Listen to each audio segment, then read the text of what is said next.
नमस्कार दोस्तों, कैसे हैं आप लोग। दोस्तों आज मैं आपके लिए ना बड़ी इंपॉर्टेंट बात लेके आया हूं। ध्यान से सुनना जरा। 11th क्लास में आप लोग आ चुके, स्टडी आपको इकोनॉमिक्स की करनी है आप। लेकिन क्या ये जो 11th क्लास का पहला चैप्टर है ये आपके कहीं और भी काम आने वाला है? बिल्कुल काम आने वाला है। जिस जिस बच्चे का कॉमर्स के बाद सीए बनने का सपना है बच्चों, उसके लिए ये चैप्टर बहुत इंपॉर्टेंट है। क्योंकि सीए में जो सीपीटी होता है, सीपीटी का पहला चैप्टर और 11th क्लास का माइक्रो इकोनॉमिक्स का पहला चैप्टर 100% सेम है ना। कमाल की बात, मतलब एक तीर चलाया आपने और दो निशाने। आपने 11th क्लास की स्टडी करी और आपका सीए सीपीटी का भी तैयार हो गया। तो बच्चों मैं आज आपको यही बताने आया हूं कि कौन कौन से टॉपिक इस पहले चैप्टर के आपके सीए में सेम टू सेम आने वाले हैं। आओ जरा उसके बारे में बात करते हैं। तो बच्चों ये कुछ कंटेंट है। सबसे पहले आप पढ़ोगे इंट्रोडक्शन, कि भाई इंट्रोडक्शन में हम ये जानेंगे कि जैसे बाकी सब्जेक्ट की स्टडी है वैसे ही इकोनॉमिक्स की भी स्टडी हमें करनी होती है। यहां पर कोई मुश्किल काम नहीं है काम करने को। तो इंट्रोडक्शन के अंदर ये कुछ टाइप्स चीजें आप जानोगे, जैसे what is economy, why we study economics, economy क्या है, हम इकोनॉमिक्स की स्टडी कर क्यों रहे हैं। ये कंटेंट आपको समझना बहुत जरूरी है क्योंकि इसके बेसिस पे क्वेश्चन आ सकता है। भाई इकोनॉमी जो बात करता है वो एक पर्टिकुलर एरिया के ऊपर बात करता है, जैसे Indian economy, Chinese economy, American economy. हम इनको कंपेयर कर सकते हैं, विच इकोनॉमी इज बेटर। ये कंपैरिजन कैसे हो पाता है आप बड़े आराम से बता दोगे। भाई हमें तो साफ साफ पता है कि अमेरिका की इनकम ज्यादा है। तो ये इनकम ज्यादा कैसे हो रही है, वहां की इकोनॉमिक एक्टिविटीज पे तो डिपेंड करती है इनकम। वहां पर अच्छी रोडें, सड़कें, हॉस्पिटल, ये सारी की सारी इकोनॉमिक एक्टिविटी ज्यादा बेटर हो रही हैं किसी दूसरे कंट्री के कंपैरिजन में, इसलिए वो इकोनॉमी ज्यादा बेटर है। अब उस इकोनॉमी को चलाने के लिए हमें पढ़ना जरूरी है इकोनॉमिक्स, क्योंकि इकोनॉमिक्स बताता है कि कितने जो अवेलेबल रिसोर्सेज हैं आपके, उनका इस्तेमाल करके आप कैसे अपनी मैक्सिमम वांट्स को सेटिस्फाई कर सकते हो। अब इस वांट को सेटिस्फाई करने के लिए हमें समस्या का सामना करना पड़ता है बच्चों, स्कैर्सिटी का। ये इस चैप्टर में ऐसे कनेक्टेड है सारी की सारी चीजें। एक एक चीज को डिटेल में एक्सप्लेन करूंगा। अभी मैं सिर्फ छोटे छोटे ग्लिम्स दे रहा हूं आपको।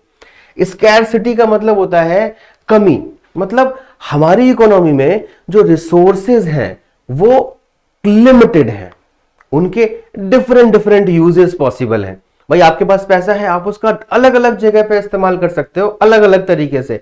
सेम इकोनॉमी के साथ होता है, जैसा लोगों के साथ हो रहा है वैसी पूरी इकोनॉमी के साथ हो रहा है। तो इकोनॉमी को भी एक प्रॉब्लम फेस करनी पड़ती है, किसकी वजह से, स्कैर्सिटी की वजह से। और इस प्रॉब्लम को बोलते हैं बच्चों problem of choice.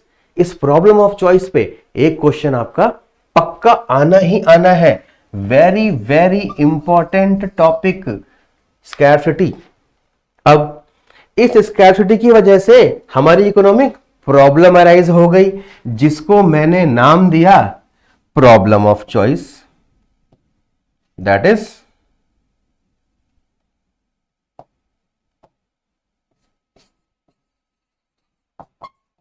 Problem of choice, चयन करने की समस्या, चुनने की समस्या। जब आपके पास रिसोर्सेज लिमिटेड होंगे और आपकी जरूरतें बहुत ज्यादा होंगी, यू हैव टू चूज क्या बनाना है, कैसे बनाना है, किसके लिए बनाना है। अब अगला पॉइंट जो हमें इसमें डिस्कस करना पड़ेगा वो है पॉजिटिव एंड नॉर्मेटिव इकोनॉमिक्स। बच्चों ये क्या होता है, थोड़ा सा हल्का सा मैं एक लाइन में आपको बता दूं। पॉजिटिव इकोनॉमिक्स जो है ना वो डेटा के बारे में बात करता है जिसको प्रूव किया जा सकता है, which can be measured, which is statistical and proven. जैसे मैं बताऊं कि भारत की जनसंख्या 140 करोड़ के आसपास है। एग्जैक्ट फिगर नहीं बता सकते अभी, सेंसस में पता लग जाएगा कि क्या एग्जैक्ट फिगर आने वाली है इस बार की जनसंख्या की। तो बच्चों ये जो जनसंख्या है इसको मेजर करना पॉसिबल है सेंसस के थ्रू। और नॉर्मेटिव इकोनॉमिक्स बात करता है कि भारत की जनसंख्या बहुत ज्यादा है, ये थोड़ी कम होनी चाहिए। तो नॉर्मेटिव इकोनॉमिक हमें सजेशंस दे रहा है, व्हाट ऑट टू बी, क्या होना चाहिए, जनसंख्या पे रोक लगनी चाहिए। तो नॉर्मेटिव इकोनॉमिक्स ये बताता है और पॉजिटिव इकोनॉमिक्स ये बताता है क्या है, व्हाट इज। तो ये दो इकोनॉमिक्स की ब्रांचेस हो गई, positive and normative economics. Same micro and macro economics. 11th class में आप ये नहीं सीखोगे कि मैक्रो इकोनॉमिक्स में क्या क्या है, आपको सिर्फ माइक्रो और मैक्रो के बीच में एक डिफरेंस समझना है। मैक्रो के टॉपिक नहीं आने वाले आपके, वो 12th में आएंगे। तो माइक्रो और मैक्रो में क्या डिफरेंस है? माइक्रो इकोनॉमिक एक इंडिविजुअल की स्टडी करेगा या फिर एक छोटे से ग्रुप की स्टडी करेगा, और मैक्रो इकोनॉमिक पूरी की पूरी इकोनॉमी एज अ होल को एक साथ स्टडी करेगा। जैसे माइक्रो इकोनॉमिक का एग्जांपल लिया जाए तो मैं किसी एक कंपनी की बात करूं, कोका कोला की बात करी मैंने, माइक्रो वेरिएबल है। जब मैं पूरी सॉफ्ट ड्रिंक इंडस्ट्री की बात करूं तो वो मैक्रो वेरिएबल है। अगर मैं एक कंज्यूमर की या एक कंज्यूमर के ग्रुप की डिमांड की बात करूं तो वो माइक्रो है। अगर मैं पूरी इकोनॉमी की एग्रीगेट डिमांड की बात करूं तो वो मैक्रो वेरिएबल है। ऐसे ही इसमें 5 डिफरेंसेस हो सकते हैं, वो पांचों के पांचों डिफरेंसेस आपको पढ़ने हैं एग्जाम्पल के साथ। What is the micro, what is the macro economy. अब बात करते हैं सेंट्रल प्रॉब्लम ऑफ इकोनॉमी। बच्चों, इस प्रॉब्लम ऑफ चॉइस की वजह से, इकोनॉमिक प्रॉब्लम की वजह से हर देश को चूज करना पड़ता है, सेंट्रल प्रॉब्लम को फेस करना पड़ता है। ये 3 होती हैं, what to produce, how to produce, for whom to produce. जिसने ब्रिज कोर्स करा है बहुत अच्छे से जान चुका है व्हाट टू प्रोड्यूस क्या होता है, हाउ टू प्रोड्यूस क्या होता है, फॉर होम टू प्रोड्यूस क्या होता है। कमेंट में बताना मुझे। तो सेंट्रल प्रॉब्लम ऑफ इकोनॉमी कैसे कैसे इस पे बात करनी है। व्हाट टू प्रोड्यूस में हम देखते हैं कि हमें क्या बनाना है। हाउ टू प्रोड्यूस में हम बात करते हैं कैसे बनाना है, मतलब कौन सी टेक्नोलॉजी का इस्तेमाल करना है। 2 तरह की टेक्नोलॉजी होती है, कैपिटल इंटेंसिव और लेबर इंटेंसिव।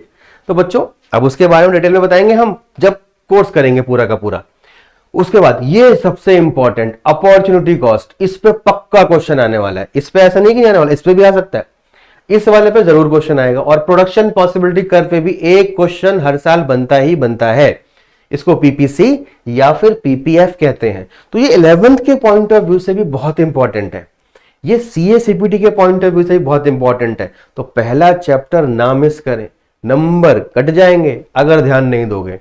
तो बच्चों इन टॉपिक्स को समझने के लिए आप फटाफट से हमारा कोर्स ज्वाइन कर लीजिए, सब्सक्राइब कर लीजिए चैनल को, लिंक को डिस्क्रिप्शन में जाके देखिए, वहां पर आपको फॉर्म फिल करने के लिए मिल जाएगा एक।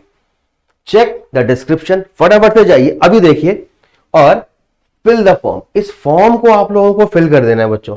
जैसे ही आप इस फॉर्म को फिल करेंगे तो आपको सारी की सारी जानकारी क्लियर होना शुरू हो जाएगी। ऐसे आप हमारे मेन कोर्स को परचेज कर सकते हो। और इस मेन कोर्स की खास बात, सबसे इंपॉर्टेंट, ये सिर्फ और सिर्फ बच्चों 3 से 4,000 रुपए के बीच में पूरा का पूरा कोर्स दिया जा रहा है। इस कॉस्ट में आपको कोई भी कॉमर्स का कोर्स नहीं देगा, हम गारंटी लेते हैं। क्यों? क्योंकि हम हैं स्पेशल और हम आपको दे रहे हैं बहुत सारी ऐसी चीजें जो कोई नहीं दे सकता। सबसे पहली बात, हम आर्ट्स, कॉमर्स और साइंस तीनों स्ट्रीम के सारे सब्जेक्ट्स को पढ़ा रहे हैं। तो एक ही प्लेटफॉर्म पे आपको पूरी की पूरी टीम अवेलेबल है। ये टीम आपके साथ 24/7 काम कर रही है बच्चों। इस कोर्स की खास बातें, सारे के सारे लेक्चर्स लाइव होने वाले हैं, मतलब रिकॉर्डेड लेक्चर नहीं मिलेंगे आपको, लाइव का मतलब हो गया 1-to-1 इंटरेक्शन। आप लाइव सेशन में अपने डाउट्स पूछ सकते हैं। दूसरी बात, हम आपको रेगुलर बेसिस पे क्या देने वाले हैं, डीपीपीज, मतलब डेली प्रैक्टिस पेपर्स। जैसे ही आपका टॉपिक खत्म हुआ आपको प्रैक्टिस के लिए क्वेश्चंस मिल जाएंगे और उन क्वेश्चन के वीडियो सॉल्यूशंस मिल जाएंगे। फिर भी अगर आपका डाउट नहीं होता है सॉल्व, आपको कोई दिक्कत आ जाती है, तो हमारे पास है डाउट इंजन फैसिलिटी। ये डाउट इंजन फैसिलिटी इतनी इंप्रेसिव है, आपने फोटो खींचा और आपको सॉल्यूशन तुरंत मिल जाएगा, वीडियो सॉल्यूशन मिल जाएगा, पीडीएफ में सॉल्यूशन मिल जाएगा। मतलब ये डाउट इंजन ये आपको कोई प्रोवाइड नहीं करने वाला, ये सिर्फ और सिर्फ आपको मिलने वाला है केल्विन कॉमर्स के साथ। बच्चों तो इंतजार किस बात का है, फटाफट से जाइए और फॉर्म को फिल कर दीजिए और कोर्स को परचेज कर लीजिए। थैंक यू दोस्तों, मिलते हैं फटाफट से कोर्स के अंदर।